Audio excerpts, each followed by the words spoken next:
आज से हम लोग क्या करेंगे, कक्षा 9 के गणित विषय का अध्ययन करेंगे। और उस गणित विषय में सबसे पहले इसके बारे में संख्या पद्धति के बारे में बात करेंगे। संख्या पद्धति को अंग्रेजी में क्या बोल देते हैं, नंबर सिस्टम। ठीक है, तो अब नंबर सिस्टम है क्या, इसके बारे में बात करेंगे। तो नंबर सिस्टम किसको बोलेंगे, तो इसकी परिभाषा हमने यहाँ लिख लिया है कि संख्याओं के गुण धर्म कि हम लोग क्या करते हैं, गणित में अलग अलग बहुत सारी संख्याओं का प्रयोग करते हैं और उन संख्याओं का क्या है, प्रत्येक संख्या का कुछ न कुछ विशिष्ट गुण है ना, उस गुण के कारण हम लोग उसको अलग अलग प्रकार में बांटते हैं। तो संख्याओं के गुण धर्म और उसके प्रयोग के लिए इस संख्या को कौन निर्मित किया होगा, मानव ना। जानवर तो संख्या का प्रयोग करेगा नहीं, भैंस गाय बकरी ये सब करेगा नहीं। हम सभी मानव लोग जिनके पास विशिष्ट बुद्धि है, भगवान ने विशिष्ट बुद्धि दिया हुआ है, वही लोग क्या कर रहा है, संख्याओं का खेल कर रहा है। यानी किसी वस्तु को, किसी व्यक्ति को, किसी स्थान को निरूपित करने के लिए हम लोग किसका खेल करते हैं, दैनिक जीवन में हर एक समय संख्या का खेल करते हैं। कहीं पर हम लोग क्या करते रहते हैं, आदमी की गिनती करते हैं, कहीं पर वस्तु की गिनती करते हैं, कहीं पर स्थान की गिनती करते हैं। तो उसके लिए हम लोग या गणित में अलग अलग तरह के संख्याओं का प्रयोग करके हम लोग अलग अलग अवधारणा को विकसित करते हैं। तो मानव समुदाय के द्वारा बनाई गई पद्धति क्या कहलाती है, संख्या पद्धति कहलाती है। अब देख, इस संख्या पद्धति के आधार पर हम लोग क्या किए, संख्या पद्धति के अनुसार हम लोगों ने संख्याओं को उसके गुण धर्म के आधार पर अलग अलग भाग में क्या कर दिया है, प्रयोगात्मक यानी प्रयोग में किस तरह से लाएंगे और उसके लिए संख्या का गुणधर्म कैसा होना चाहिए, इस प्रक्रिया के तहत हम लोग संख्या को अलग अलग भाग में बांट दिए हैं। कि संख्याएं प्राचीन समय से जब से यानी हमारी सभ्यता विकसित हुई, जब से मानव क्या करने लगा, गिनती की प्रक्रिया प्रारंभ कर चुका है, उसी समय से संख्या के गुणधर्म इस सब के बारे में उन्होंने पहले जानकारी प्राप्त की, फिर संख्याओं को लिखा, संख्या के संकेत को लिखा और बाद में जैसे जैसे हमारे ज्ञान की विशिष्टता बढ़ती गई, हम लोगों ने क्या किया, संख्याओं को अलग अलग भाग में बांटा। एक नीचे से लिखेंगे,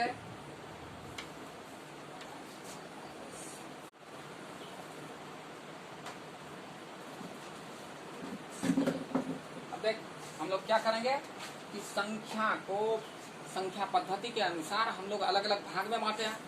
तो इस पूरे संसार में सबसे पहले क्या किया गया होगा, सबसे पहले हम लोग गिनना सीखे होंगे, किसी व्यक्ति को गिनते होंगे, किसी वस्तु को गिनते होंगे, किसी स्थान को गिनते होंगे। तो प्रारंभिक समय में जो गिनती प्रारंभ हुई, उस गिनती के लिए जो संख्या प्रयोग की गई, उसी संख्या को हम लोग क्या बोल देते हैं, प्राकृत संख्या। प्राकृत संख्या को अंग्रेजी में क्या बोल देते हैं, नेचुरल नंबर। तो प्राकृत संख्या क्या है, यदि तुमको प्राकृत संख्या को परिभाषित करने के लिए बोला जाएगा कि प्राकृत संख्या की परिभाषा देने के लिए बोला जाएगा, तो क्या बोलेगा कि किसी व्यक्ति, वस्तु या स्थान की गिनती के लिए प्रयोग की जाने वाली जितनी संख्याएं हैं, वो सभी संख्याएं क्या कहलाती हैं, प्राकृत संख्या। ये अब हम लोग प्राकृत संख्या की परिभाषा पढ़ लिए। और यदि तुम प्राकृत संख्या को सूचित करने के लिए संकेत लेगा, तो प्राकृत संख्या को अंग्रेजी में क्या बोलते हैं, नेचुरल नंबर। अब नेचुरल नंबर में पहला अक्षर कौन सा है, एन, बड़ी एन। इसलिए प्राकृत संख्या को सूचित करने के लिए हम लोग कौन सा ले लेते हैं, बड़ी एन। हाँ, छोटी एन नहीं लिखेंगे। तो प्राकृत संख्या एन से सूचित हो जाती है।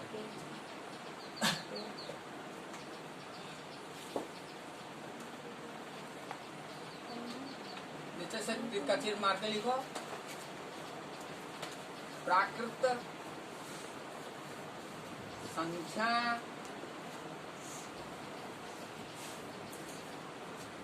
एक से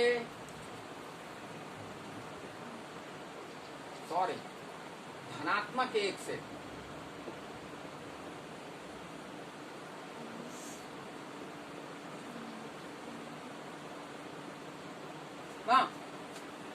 धनात्मक 1 से प्रारंभ होकर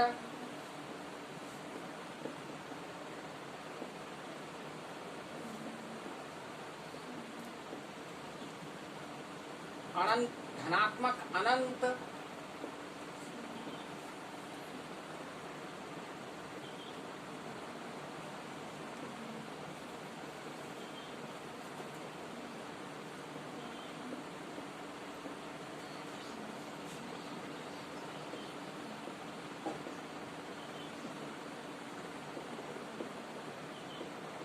धनात्मक अनंत तक जाती है। तो आप देख, यदि तुमको प्राकृत संख्या को लिखना है तो n,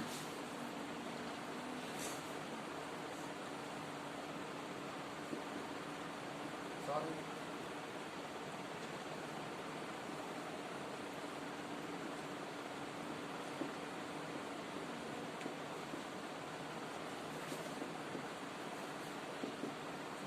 कहां से कहां तक लिखेंगे? 1 से लेकर 1 2 3 4 5 कंटिन्यू, प्लस में अनंत तक का मतलब क्या?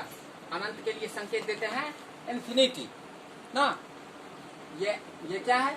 अनंत का संकेत है।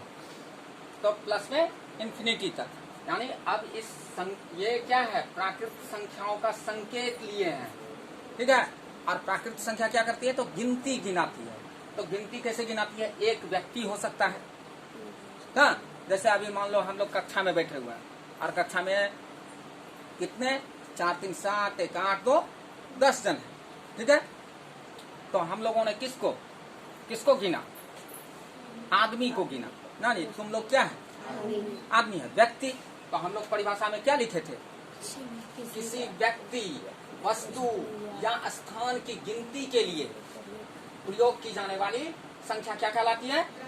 प्राकृत संख्या कहलाती है। तो हम लोगों ने बोला कि कक्षा में विद्यार्थियों की संख्या, तो उसके लिए गिनती करेंगे।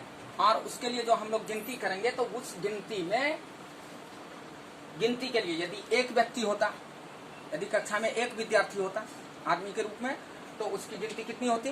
एक। और उसका संकेत हम लोग कैसा लेते? तो इस रूप में। यदि 2 व्यक्ति है तो संकेत कितना?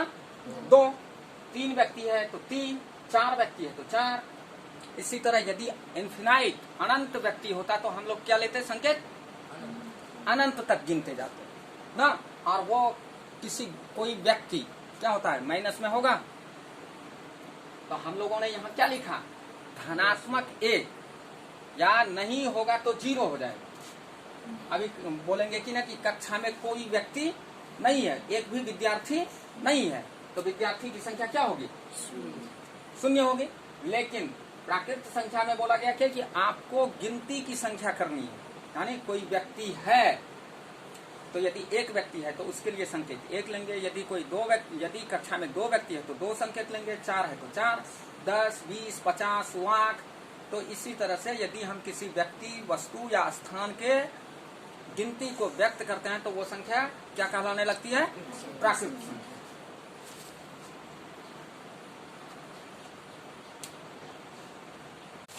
हम लोगों ने पूर्ण संख्या की परिभाषा इस रूप में दी कि जब हम लोग क्या करते हैं? गिनती की संख्या के साथ किसको शामिल कर देते हैं? शून्य को। यानी प्राकृत संख्या के साथ शून्य को भी शामिल कर लेते हैं तो उस संख्या के समूह को हम लोग क्या बोलने लगते हैं? पूर्ण संख्या। हाँ, अब पूर्ण संख्या को निरूपित करने के लिए हम लोग संकेत कैसा लेते हैं? W। क्योंकि पूर्ण संख्या को अंग्रेजी में क्या बोलते हैं? Whole number. तो इसलिए पूर्ण संख्या के संकेत के लिए आगे का अक्षर W, हम लोग उसको संकेत के रूप में व्यक्त करने के लिए ले लेते हैं बड़ी W। अब देख, तो पूर्ण संख्या में शामिल, यदि पूर्ण संख्या को हम लोग पूर्ण संख्या के समूह को दिखाएंगे तो क्या इसमें गिनती की संख्या, यहाँ तक इधर तक क्या है? गिनती की संख्या ना।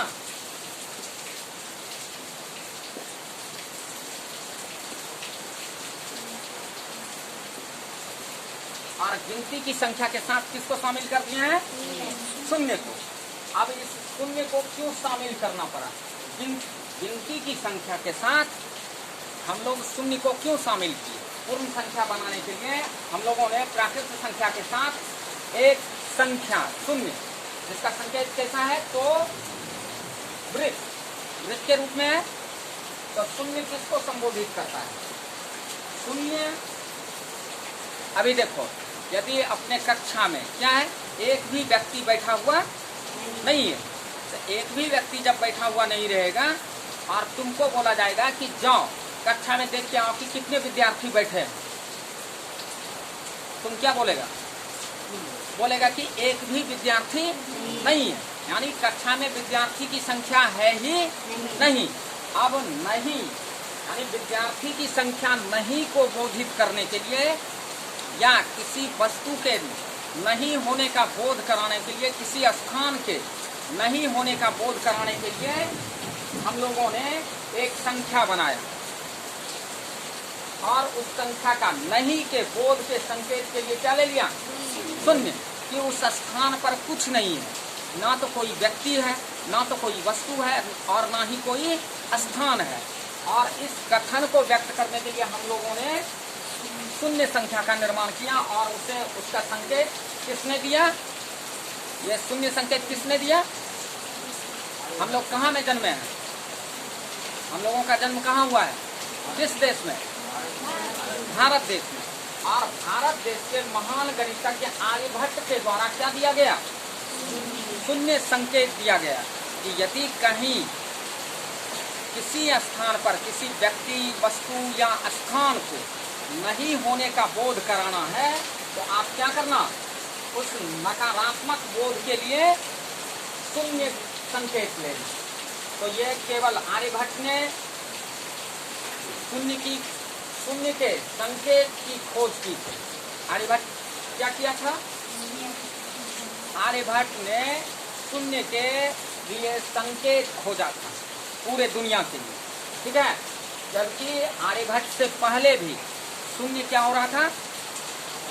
अलग अलग संकेत के रूप में, शब्दों के रूप में शून्य प्रयोग में आया था, लेकिन सांकेतिक रूप में कि शून्य का संकेत इसी तरह लेना है, ये कथन किन्होंने दिया? आर्यभट्ट ने। देख, हम लोग किसके बारे में बात करेंगे? पूर्णांक संख्या के बारे में। पूर्णांक संख्या को अंग्रेजी में क्या बोल देते हैं? Integer number. क्या बोलते हैं?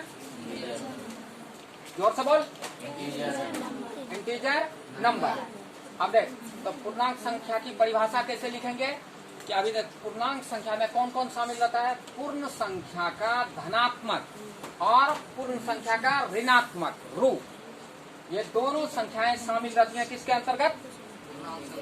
पूर्णांक संख्या के अंतर्गत। इसलिए इसकी परिभाषा को हमने व्यक्त कर दिया है कि पूर्ण संख्या के धनात्मक और पूर्ण संख्या के ऋणात्मक रूप को ही हम लोग क्या करने लगते हैं? पूर्णांक संख्या। जब एक ही समूह में पूर्ण संख्या का धनात्मक मान और पूर्ण संख्या का ऋणात्मक मान मौजूद हो तो ऐसे संख्या के समूह को हम लोग बोलने लगेंगे पूर्णांक संख्या। अब पूर्णांक संख्या को निरूपित करने के लिए संकेत क्या लिया जाता है? जेड ना। उसके लिए भी ये क्या है? जेवलिन नामक शब्द से जेड को लिया गया है ना। तो पूर्णांक संख्या, अब पूर्णांक संख्या को यदि निरूपित कर दें तो देखो, ये माइनस वाली पूर्ण संख्या का माइनस मान ले लिए। कहाँ?